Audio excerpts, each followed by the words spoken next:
warahmatullahi wabarakatuh. Apa kabar pemirsa? Kembali lagi bersama saya Sandra Andriani dalam Dialog Malam. Pemirsa, pekerjaan rumah menanti pemerintah dan industri media dalam upaya mensukseskan pelaksanaan migrasi televisi di Indonesia. Waktu paling lambat 2 tahun yang telah ditetapkan oleh Undang-Undang Cipta Kerja menjadi tantangan tersendiri bagi semua pihak. Bisakah Indonesia mulus melaksanakan migrasi TV digital ini? Dan sejauh mana kesiapan pemerintah, KPI, dan industrinya sendiri dalam proses migrasi ini? Kita akan bahas dalam dialog malam pada edisi kali ini bersama dengan dua narasumber yang sudah hadir di tengah kita, yaitu yang pertama ada Pak Irsal Ambia dari Komisioner KPI dan Pak Frendi Sihaan dari Asosiasi Televisi Siaran Digital Indonesia. Selamat malam Pak Irsal. Selamat malam, Assalamualaikum. Selamat malam Mbak Sandra, Assalamualaikum. Frendi juga, bagaimana Salam kabarnya sehat buat Pak? pemirsa. Alhamdulillah sehat. Alhamdulillah sehat. Alhamdulillah. Semoga selalu sehat meskipun kita masih dalam kondisi pandemi yang tak kunjung usai ya Pak ya. Ya. Oke, Pak Irsal, saya ingin ke Pak Irsal dulu berbicara soal migrasi dari televisi analog ke digital nih Pak. Di mana posisi KPI saat ini dalam upaya mensukseskan pelaksanaan migrasi ini? Baik pemirsa Badar TV, Pak Frendi dan Mbak Sandra. Jadi kalau kita lihat proses digitalisasi itu kan melibatkan paling sedikit 3 pihak gitu ya. Pertama adalah regulator baik pemerintah dan juga KPI, kemudian industri dan juga publik masyarakat yang langsung akan merasakan efek dari analog switch off nanti yang rencananya itu akan berjalan 2 tahun ke depan. Nah, ketiga pihak ini adalah stakeholder yang paling menentukan dari proses berjalannya digital nanti. Nah, kalau kita lihat dari 3 ini, posisi KPI itu kan ada bersama pemerintah sebagai regulator penyiaran, gitu ya. Nah, di Indonesia terkait dengan pengaturan infrastruktur penyiaran itu adanya di Kementerian Kominfo dan KPI itu fokusnya lebih pada pengawasan terhadap konten siaran. Nah, kemudian posisi KPI sebenarnya terhadap isu digital ini bukan barang baru sebenarnya untuk KPI karena sejak tahun-tahun lalu kita sudah mendorong agar Indonesia itu bisa cepat menuju proses transisi ke analog switch off itu gitu ya. Nah, itu sebenarnya sudah dimulai 2-3 tahun yang lalu.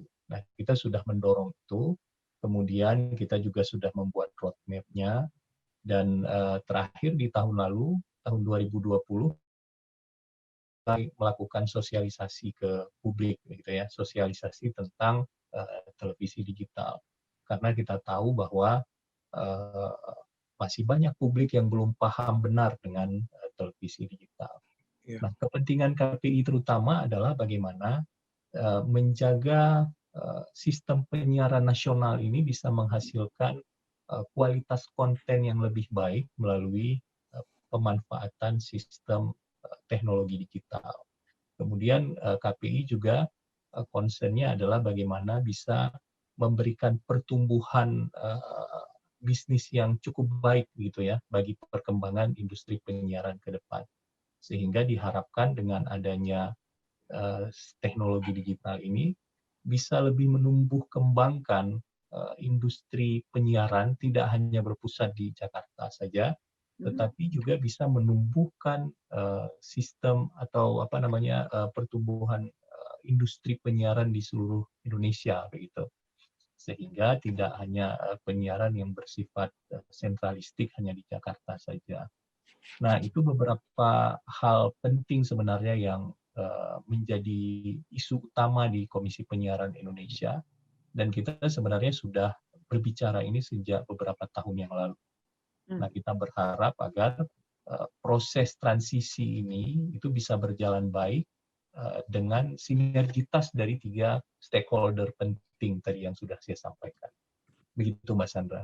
Oke, jadi sejauh ini KPI terus berupaya mendukung proses migrasi TV Ya, digital ini ya, benar. Pak Irsal. Oke, saya ingin ke Pak Frendi. Pak Frendi, bagaimana kesiapan anggota ATSDI sendiri dalam menghadapi analog switch off ini? Terima kasih Mbak Sandra. Selamat malam Bang Irsal. Selamat malam peserta Badar TV, pemirsa Badar TV. Terkait tentang kesiapan anggota ATSDI untuk persiapan ASO, saat ini anggota ATSDI sudah siap. Karena boleh kita lihat sebelumnya pun ketika Undang-Undang 11 tahun 2020 ini pun telah disahkan, ATSD sudah turut berjuang untuk kepentingan kemajuan teknologi penyiaran digital tersebut. Jadi memang baik secara konten, secara infrastruktur, ATSD sangat-sangat siap untuk menghadapi ASO tersebut. Dan ATSD juga berperan untuk mensosialisasikan ASO tersebut. Sebenarnya lebih enak bahasa sederhananya teknologi digital penyiaran ya, kepada masyarakat di sekitar, baik dari pusat maupun di daerah. Mungkin itu Mbak Sandra. Oke, masih adakah kendala yang dihadapi ATSDI terutama dari sisi regulasi berkaitan dengan pelaksanaan ASO ini, Pak Frendi? Ya, menurut saya sih memang dari regulasi sih masih banyak yang kurang, apalagi terutama dari sisi perizinan ya. Perizinan itu banyak anggota-anggota ATSD itu yang saat ini belum mendapatkan izin penyiaran tetap, masih RK ya, masih rekomendasi. Jadi kita berharap kepada pemerintah, tolonglah diberi peluang dan kesempatan sesuai dengan prinsip kita kan diversity of ownership, diversity of content. Jadi memberi kesempatan seimbang dan seluas-luasnya bagi para peluang usaha penyiaran, apalagi terutama secara digital, melihat juga sisi semangatnya teman-teman ATSDI berjuang untuk bagaimana terwujudnya penyiaran digital itu, agar diberi kesempatan lah kepada anggota ATSDI. Susahnya keluar izin ini, faktor penyebabnya apa ya Pak Frendi? Kalau kita lihat sih sebenarnya tidak ada yang susah ya Mbak ya, apalagi memang awal utamanya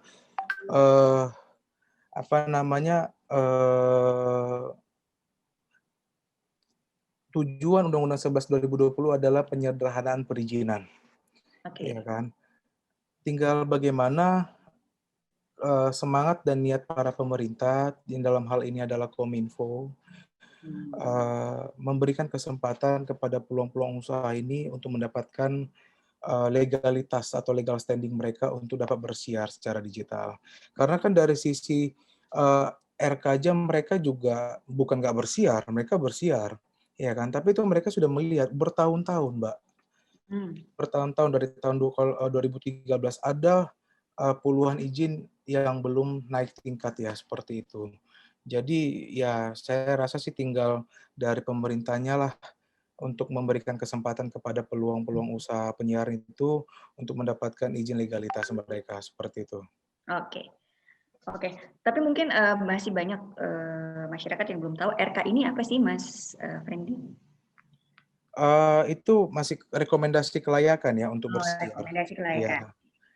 Oke, saya ingin ke Pak Irsal kembali. Ya. Pak Irsal, sejauh mana kesiapan KPI dan KPID dalam menyongsong peralihan teknologi di industri media ini?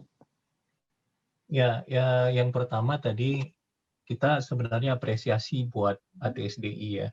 Teman-teman ATSDI ini, beberapa televisi yang tergabung di ATSDI ini sebenarnya sudah sejak cukup lama mereka menyuarakan transformasi digital ini, gitu kan. Nah, yang paling awal dulu bikin sosialisasi digital ya teman-teman di ATSDI itu di televisinya yang sering kita pantau, gitu kan. Nah, ini yang sebenarnya patut kita apresiasi, bahwa keberadaan ATSDI itu adalah sebagai asosiasi yang sejak awal sudah mendorong agar transformasi digital ini bisa berjalan. Nah, memang kemudian pada perjalanannya sejak tahun 2013 bahkan baru di tahun 2020 ini pemerintah melalui Undang-Undang Cipta Kerja itu menegaskan bahwa proses transisi itu dimulai 2 tahun sampai tahun 2022. Nah, ini yang kemudian menjadi payung hukum bagi pelaksanaan transformasi digital di Indonesia. Nah, kemudian yang kita harapkan ke depan adalah bagaimana aturan turunan khususnya pada proses perizinan misalnya bisa mengakomodir kepentingan teman-teman yang sejak dulu sebenarnya sudah menyuarakan transformasi digital ini secara cukup masif ya sejak beberapa tahun yang lalu. Nah, sehingga aturan turunan dari Undang-Undang Cipta Kerja itu, khususnya pada proses perizinan berusaha dan lain sebagainya itu, bisa mendorong percepatan pada tumbuhnya industri ini, ya, khususnya pada pemain-pemain yang dulu sudah pernah ikut. Tadi disampaikan oleh Bang Fendi itu sudah banyak yang nerima RK tapi belum bisa naik ke tahap selanjutnya kan gitu. Nah, apalagi perkembangan aturan dan regulasi itu kan terus berubah. Nah, kita harapkan setelah Undang-Undang Cipta Kerja, aturan turunannya itu yang nanti akan dihasilkan itu bisa membuka ruang untuk seluruh pemain sehingga memberikan kompetisi yang lebih adil bagi semua pemain. Nah, kemudian posisi KPI dan KPID sebenarnya kita ini satu bahagian ya. Selama ini kita sudah mendorong untuk memulai digital di perbatasan, Mbak Sandra. Jadi di beberapa daerah itu sudah mulai sejak beberapa tahun yang lalu simulkas untuk siaran digital, khususnya di daerah perbatasan. Itu yang sudah kita dorong dan gagas sejak 3 tahun yang lalu. Nah, itu ada di daerah Kalimantan, termasuk di Kalimantan Utara, Nunukan, kemudian di Batam, dan lain sebagainya. Nah, KPID juga di sana ikut mendorong itu, artinya keberadaan KPID di daerah-daerah perbatasan pada khususnya, itu sangat baik dalam mendorong upaya berjalannya proses digitalisasi di perbatasan. Nah, termasuk misalnya bagaimana memberikan upaya terhadap televisi-televisi itu untuk lebih memaksimalkan konten lokal, gitu kan? Jadi di daerah-daerah perbatasan, di mana di sana masih sangat minim akses informasi, nggak banyak TV kan yang mau ke sana karena di daerah yang cukup remote misalnya. Nah, KPI mendorong agar sejak beberapa tahun yang lalu televisi-televisi ini siaran di daerah perbatasan. Karena ini bahagian dari kewajiban kita lah untuk menjaga Indonesia dari perbatasan, gitu kan? Karena Pak Jokowi itu menegaskan perbatasan itu mestinya menjadi teras Indonesia. Nah, KPID di daerah perbatasan sangat berperan untuk mendorong hal tersebut. Oke, artinya infrastruktur digital pun juga sudah disiapkan sejak sekarang ya Pak Irsal ya? Iya, di daerah perbatasan kan sudah dimulai. Hanya memang pada tahun ini dan 2 tahun ke depan, ini kita akan mendorong ini agar di seluruh wilayah Indonesia segera infrastruktur ini bisa berjalan dengan baik. Oke. Sebenarnya banyak dari pemain-pemain atau perusahaan-perusahaan televisi tersebut sudah memulai sebenarnya pengadaan infrastruktur digital, gitu kan? Karena bagaimanapun digital ini kan keniscayaan. Betul. Pasti akan ke digital gitu. Jadi mereka pun sebenarnya sudah mempersiapkan itu. Karena nggak mungkin terus bertahan dengan teknologi analog. Ini sesuatu yang kita pasti akan sampai ke sana lah gitu. Lebih kurang. Pak Fendi, bagaimana Anda melihat kesiapan pemerintah menghadapi ASO ini? Menurut saya sih persiapan pemerintah memang saya lihat sudah banyak beberapa bergerak ke dalam hal bentuk sosialisasi. Tapi menurut saya sih memang pemerintah harus lebih tingkatkan bentuk sosialisasi itu menurut saya kan sosialisasi dalam arti komunikasi, menyampaikan pesan, bagaimana pesan itu bisa sampai ke masyarakat. Pentingnya pesan digital itu, apa sih arti digital itu? Berarti menggunakan bahasa-bahasa yang lebih sederhana untuk bagaimana masyarakat lebih mengerti arti sebenar dan manfaat penyiaran digital itu seperti apa. Jadi pemerintah, menurut saya sih pemerintah pusat dalam hal KPI pusat tersebut lebih memperperankan terhadap kepada KPI daerah. KPI daerah juga kan, dan juga dengan pemerintah-pemerintah di daerah, baik dari anggota DPRD maupun pejabat wilayah daerah tersebut, dan juga elemen masyarakat yang dalam arti saat ini universitas ya, karena mereka yang mengerti karakter daerah mereka yang tahu wilayah mereka kasarnya tuan rumah. Jadi bagaimana supaya tujuan sosialisasi itu, pesan yang disampaikan itu lebih mengena ke masyarakat. Boleh kita lihat saat ini banyak masyarakat kalau kita tanya, Ibu tahu nggak TV digital? Oh, TV kabel ya? Banyak yang nggak tahu. Iya kan? Iya, benar. Iya, betul. Sampai mereka bilang itu YouTube. Iya, betul, Ya Pak. kan? Jadi ini boleh harus kita lihat bagaimana pemerintah juga harus lebih berperan, memerankan aktifkan kerjasama dengan daerah-daerah, salah satunya juga KPI ya, KPI daerah, ya kan. Itu yang pertama dalam hal sosialisasi. Dalam hal persiapan infrastruktur, kalau kita lihat juga set-top box, ya kan. Kayak tadi abang kita ini bilang yang dari KPI daerah,